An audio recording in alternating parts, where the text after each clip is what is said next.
Bienvenue à tous. Facebook, Twitter, les réseaux sociaux font partie de notre vie quotidienne. Ils font leur révolution. Alors à quoi ressemblent les nouveaux réseaux sociaux?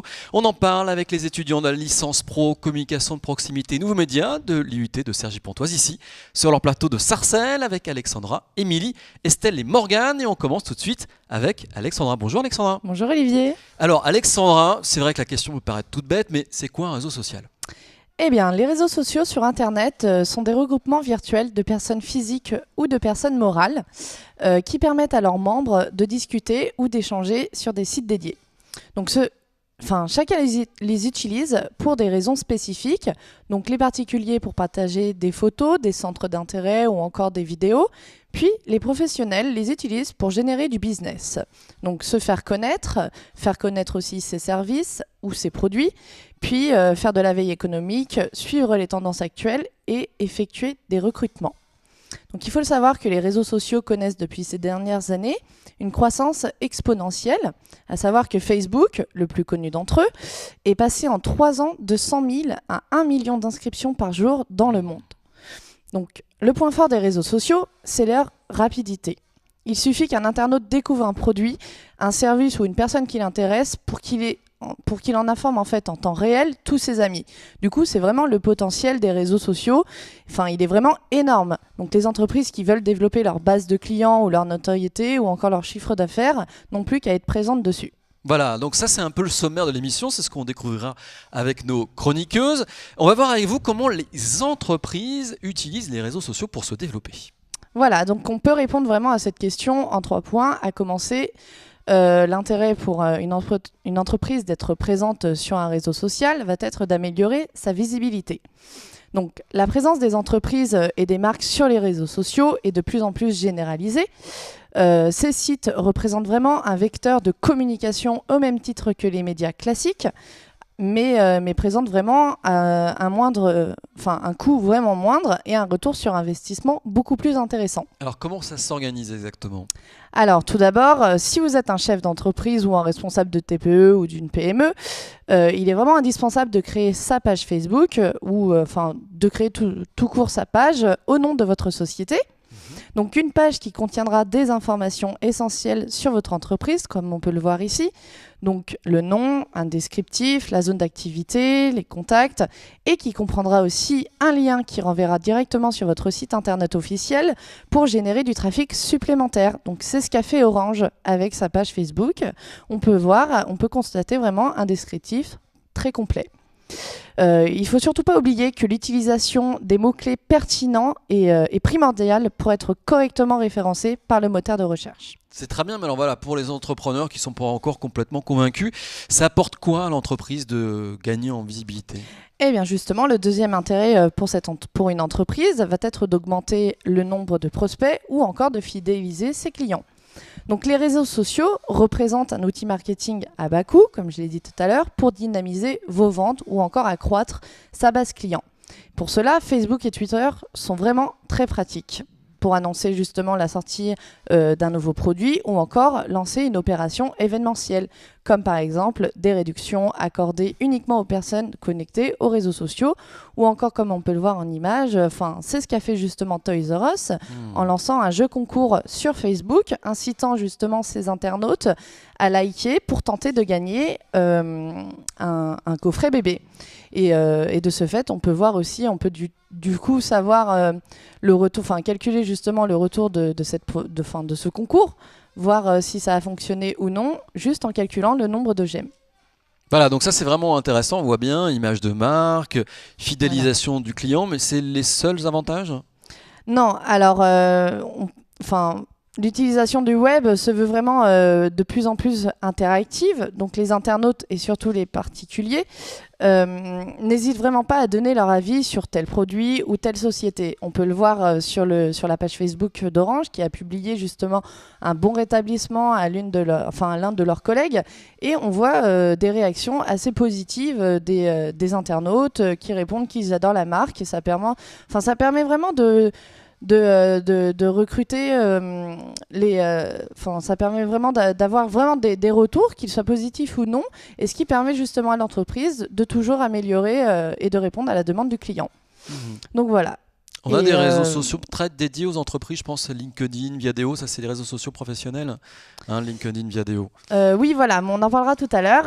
N'accélérons pas les choses, Olivier. Donc, vous pouvez donc avoir accès, ce que je disais tout à l'heure, à des retours d'expérience utilisateurs intéressants, sans avoir à faire appel à des enquêtes ou des panels plus compliqués à mettre en place. Voilà, donc fidélité, bonne image, c'est ce qu'on a vu ensemble.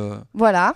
Et pas seulement. Et pas seulement. Les réseaux sociaux les entreprises rentrent dans une nouvelle ère avec les réseaux sociaux pour optimiser leur recrutement.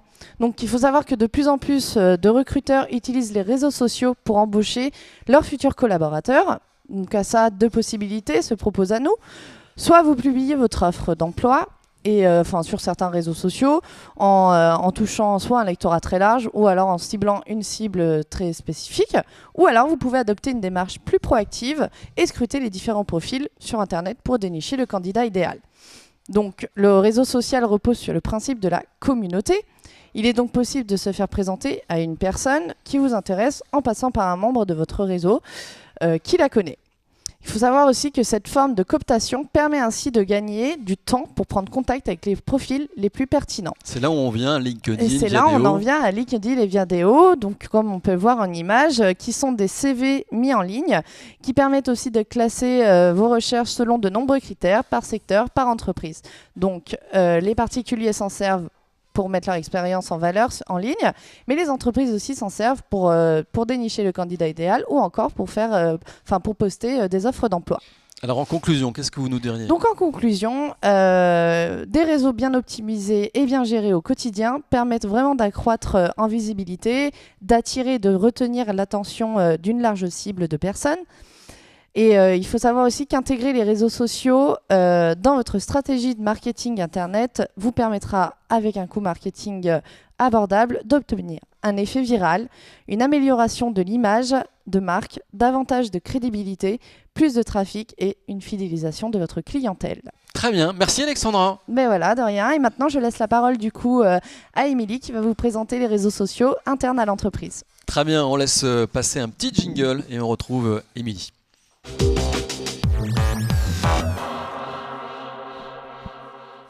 Alors on se retrouve avec Émilie. Bonjour Émilie. Bonjour Olivier. Et on va voir avec vous Émilie que maintenant les entreprises elles aussi ont adopté les réseaux sociaux, elles en créent même des réseaux sociaux. Tout à fait. Moi je vais vous parler des réseaux sociaux en entreprise et puis à destination du grand public. Donc tout d'abord il faut savoir qu'il ne faut pas confondre la RSE, responsabilité sociétale d'entreprise, avec l'acronyme RSE, Réseau social d'entreprise, qui est une plateforme d'échange pour les collaborateurs au sein d'un même groupe qui permet de créer de la proximité. Donc, en l'espace de 4 ans, on a pu voir que les réseaux sociaux ont fait partie de notre quotidien et donc il est logique que les outils de la sphère personnelle s'invitent dans la sphère professionnelle. Bon, expliquez-moi, c'est quoi le principal objectif d'intégrer un réseau social d'entreprise? Voilà, quand on est une grosse boîte et qu'on veut monter son réseau social, c'est quoi l'intérêt? Le principal objectif est réellement une volonté de partage d'informations, de connaissances entre les collaborateurs, au-delà d'un simple désir de communiquer. Ceci apporte plus de dynamisme qu'un simple mail, qu'un simple coup de téléphone. Et c'est une nouvelle organisation laissant tomber toutes les barrières hiérarchiques car chacun peut s'exprimer au sein d'une communauté. Et ça, c'est très important aujourd'hui, oui. Ouais, vraiment. Bien sûr, car pour l'intégration qui fonctionne au sein d'un groupe, il faut un accompagnement constant des communautés et ainsi qu'une réelle volonté de la part des salariés. Il faut qu'ils soient impliqués dans la communauté pour publier. Et ceci s'explique principalement par la culture d'entreprise qui est ancrée au sein des salariés. Vous avez rencontré des entreprises qui avaient mis en place un réseau social d'entreprise? J'ai pu rencontrer 2 personnes du groupe Servier qui j'ai pu les interviewer. Donc la première, c'est Émilie Béraud qui va nous expliquer pourquoi elle a souhaité intégrer un réseau social d'entreprise au sein du groupe. Et en second, c'est Éric Duguet qui est un animateur d'une communauté, donc qui a souhaité intégrer un pilote au sein du groupe. Donc maintenant, je vais vous présenter la vidéo des interviews. À l'époque où nous avons réfléchi à la refonte de notre portail intranet groupe de communication, nous avons envisagé l'implémentation de notre RSE qui s'appellera WIPS In. Donc j'anime la communauté des responsables performance industrie. c'est-à-dire les personnes qui, sur nos sites de production, ont en charge l'amélioration continue, les démarches de performance et le développement des hommes. Alors pourquoi on a souhaité participer au pilote? En fait, ça a été pour nous une évidence puisque ça répondait à un besoin qu'on avait identifié avant même de savoir que le pilote allait avoir lieu. C'était un besoin de créer du lien entre nous en dehors des réunions annuelles qu'on fait, puisque ce qu'il faut savoir, c'est que notre équipe est disséminée aux 4 coins de la planète, puisque les sites industriels sont partout dans le monde. Et donc, comme on ne peut pas se voir tous les jours, on avait besoin de créer du lien entre nous et de continuer à travailler ensemble en dehors des réunions annuelles. Et puis, on est aussi un métier d'innovation, on est un métier de performance. Donc, on était aussi en attente d'une solution technique ou de quelque chose qui soit un peu dans l'innovation, quelque chose d'un peu nouveau pour tester cette méthode de travail et voir ce que ça donnait. Ce qu'on peut dire après 1 mois et demi de communauté, c'est que le fait d'avoir intégré le réseau social d'entreprise au sein de Servier est vraiment un très beau succès.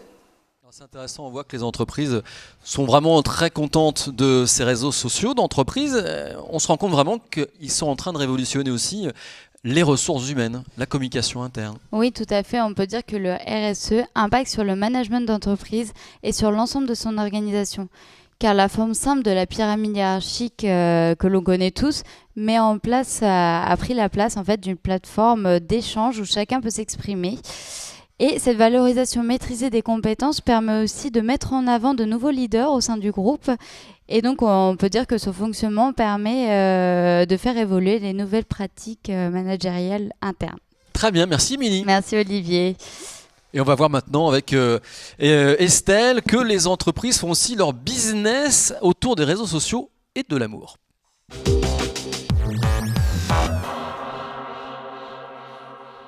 Alors on accueille Estelle pour parler amour. Ah bah ça c'est bien Estelle. Oui. Mais Estelle, amour et réseaux sociaux. Amour et réseaux sociaux, exactement. Donc aujourd'hui, comme vous le disiez tout à l'heure, je vais parler d'amour. Et plus précisément, d'amour virtuel.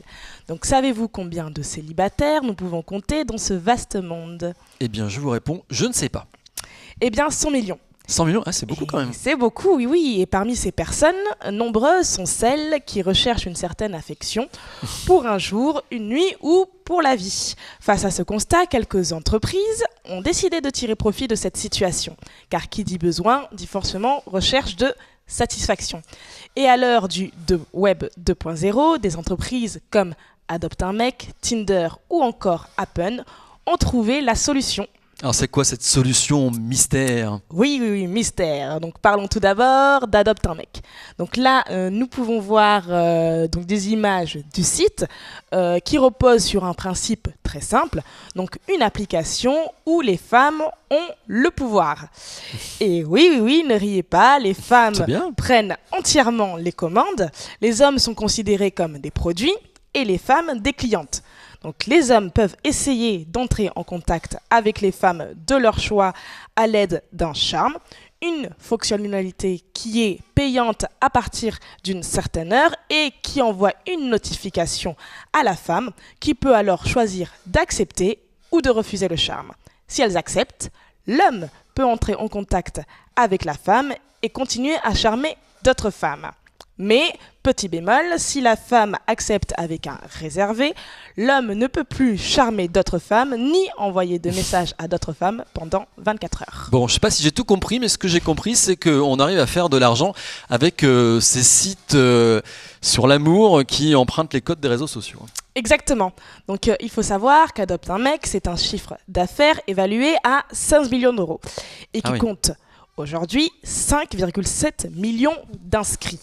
Donc en effet, cette entreprise est entièrement financée uniquement par les hommes, puisque son business model repose entièrement sur les inscriptions payantes. Donc la start-up a d'ailleurs toujours été entièrement autofinancée et revendique à ce jour 1 million d'applications téléchargées. Voilà, ça a toujours été un bon filon, les rencontres, et on le voit bien avec votre exemple. Exactement. Et d'ailleurs, c'est un business qui est développé avec une stratégie qui derrière suit, puisque Thomas Polowski, donc ancien directeur marketing et communication chez Adopte un mec, expliquait dans un article du French Web en 2013 qu'au total, le budget marketing représentait 5 millions d'euros, soit 31% du chiffre d'affaires. Donc, qui n'a jamais vu une de leurs pubs dans un coin de rue, à la télé, à la radio? Et pour l'occasion, je vous propose de visionner une petite publicité d'Adopte un mec. Succombez au délicieux confort procuré par la douceur de ce mauvais garçon. Des pigments en couleurs vibrantes, un regard envoûtant associé à des lèvres irrésistibles. Une sélection unique au monde par adopteunmec.com. adopteunmec.com. Sinon, tu kiffes le death metal? Voilà, une pub décalée, hein, évidemment, Totalement, c'est aussi dans la stratégie. On va parler maintenant de deux autres sites de rencontres, Tinder et Happen. Oui, alors Tinder, donc c'est une application aussi de rencontres, donc qui va géolocaliser les utilisateurs. Donc l'interface vous montre les personnes correspondant à vos critères et qui sont à la distance maximale que vous avez choisie au préalable. Donc chaque personne peut aimer ou faire passer les profils et les liker sans qu'aucune des deux personnes soit au courant. Donc si les deux personnes se sont likées, donc comme on dit dans le jargon de Tinder, elles ont un match et elles peuvent se parler.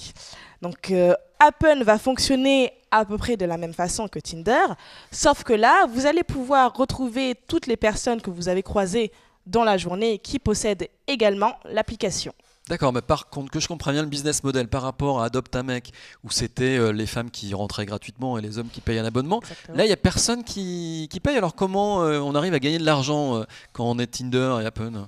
Donc il faut savoir que Tinder est entièrement financé par IAC, donc propriétaire de Match.com, le vétéran des sites de rencontres. Donc l'application n'a pas réellement de business économique.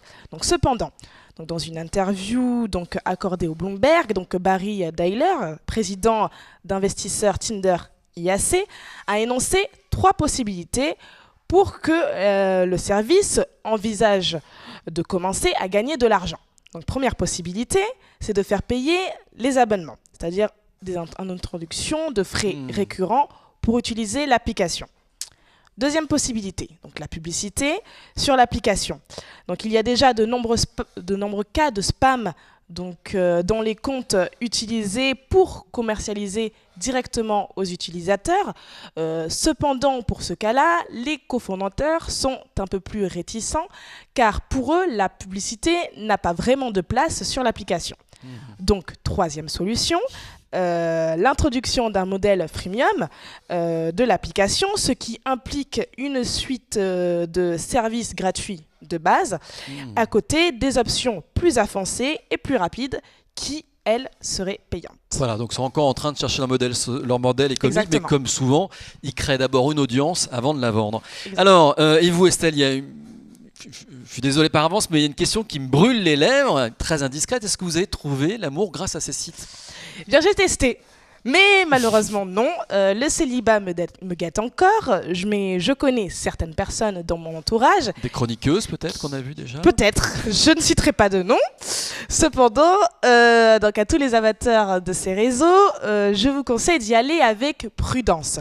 Car il faut être vigilant, certaines personnes peuvent ne pas avoir les mêmes attentes que vous. D'ailleurs, le digital est un milieu rempli de dangers et Morgane va maintenant nous parler des difficultés rencontrées par les community managers face aux dangers du web. Très bien, merci Estelle.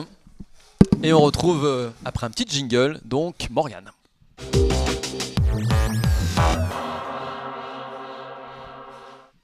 Alors, quelles sont les limites de ces réseaux sociaux? Eh bien, on en parle avec Morgane. Bonjour Morgane. Bonjour Olivier. Alors comme on vient de le voir, les entreprises ont pris la main sur les réseaux sociaux pour communiquer envers cette nouvelle cible, mais il faut savoir qu'il faut avoir une bonne gestion de ces réseaux sociaux, d'où est venu le nouveau métier de community manager qui devient de plus en plus important dans une entreprise. Bon, ça demande quand même une petite définition. On entend parler de plus en plus des community managers. Mais c'est quoi exactement le boulot d'un community manager? Alors le community manager, Olivier, c'est un job assez récent où on y plaçait souvent des jeunes considérés comme geeks, à l'aise avec les nouvelles technologies, mais la tendance aujourd'hui aurait tendance à s'inverser et on y placerait plutôt quelqu'un de bien intégré dans l'entreprise et qui connaît son secteur. Donc le community manager gère l'interaction entre les marques et les internautes. Il fédère ses abonnés, ses followers ou ses fans pour créer et entretenir une communauté autour de la marque. D'accord. Le truc qu'il faut quand même avoir en tête, c'est que quand on est community manager, donc on gère l'image de la marque, donc il faut faire un petit peu attention à ce qu'on écrit sur les réseaux sociaux. Voilà. Donc, il y a des dérapages parfois. Tout à fait. Donc le community manager se doit de réfléchir à 7 fois avant de poster un message sur la toile.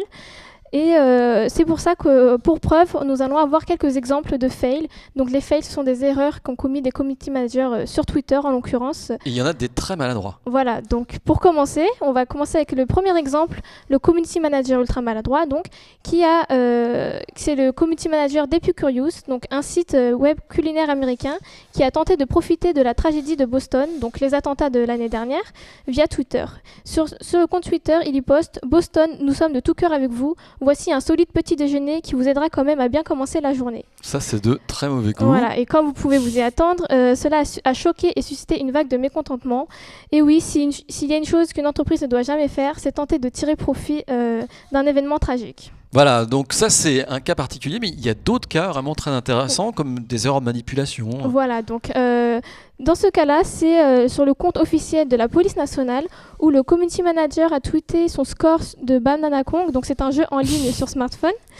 Et c'est planté de compte, ouais, sans doute. Voilà, donc ce manquement aux règles de prudence et de gestion du compte aurait pu lui coûter son poste et cela a instantanément provoqué une vague de commentaires amusés et acerbes des internautes et qui a contribué à décrédibiliser un peu cette institution. Bon, puis quand on est une entreprise, il faut vraiment faire attention quand on se sépare d'un community manager parce qu'il peut se venger. Tout à fait. Donc un autre exemple ici avec un restaurant britannique qui a licencié son chef cuisinier, mais celui-ci a oublié que le cuisinier gérait le compte Twitter.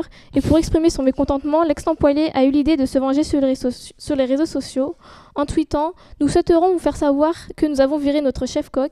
Il voulait prendre congé à Noël pour des raisons familiales. Nous avons donc estimé devoir le licencier. En tout cas, soyez les bienvenus au restaurant où vous payerez les yeux de la tête pour du faux filet australien, de l'agneau néo-zélandais et diverses autres choses que nous pouvons acheter au supermarché du coin. » Joyeuses fêtes à tous. Ça fait mal. Donc ce que je peux retenir de cette anecdote, c'est que la relation employeur-community manager, c'est un peu comme la relation petit ami. Il faut savoir se quitter en bons termes au risque que cela se retourne contre nous. D'accord, ok. Alors un dernier exemple qui est vraiment intéressant, c'est que voilà, aujourd'hui, les réseaux sociaux ne sont pas imperméables aux virus, aux intrusions, et donc il y a des risques de piratage. Voilà, donc un autre exemple ici avec le compte Twitter de Burger King. Donc on voit le compte Twitter qui a été piraté et converti brièvement en McDonald's. Donc on y lit « Nous venons d'être rachetés par McDonald's avec le nom et le logo du compte Burger King qui ont été mis à la place de ceux de Burger King. » Donc il y a bien d'autres fails aussi à énoncer. Et c'est tout ça pour dire que le community manager est un métier à grande responsabilité dans la mesure où il agit en toute autonomie mais en parlant au nom d'une institution. Voilà, donc il y a le community manager qui gère l'image, mais il gère aussi ces relations entre la marque et les internautes. Et on poste de plus en plus de commentaires, hein, nous-mêmes, internautes sur les réseaux sociaux. Des bons et mauvais commentaires, ça aussi, il faut les gérer. Voilà, donc ça c'est un autre aspect. Et c'est vrai que pour rebondir sur ce point, le community manager se doit de se confronter à l'omniprésence des trolls. Donc tout le monde ne sait pas ce que c'est qu'un troll. Un troll, c'est un vieux terme datant du début du web.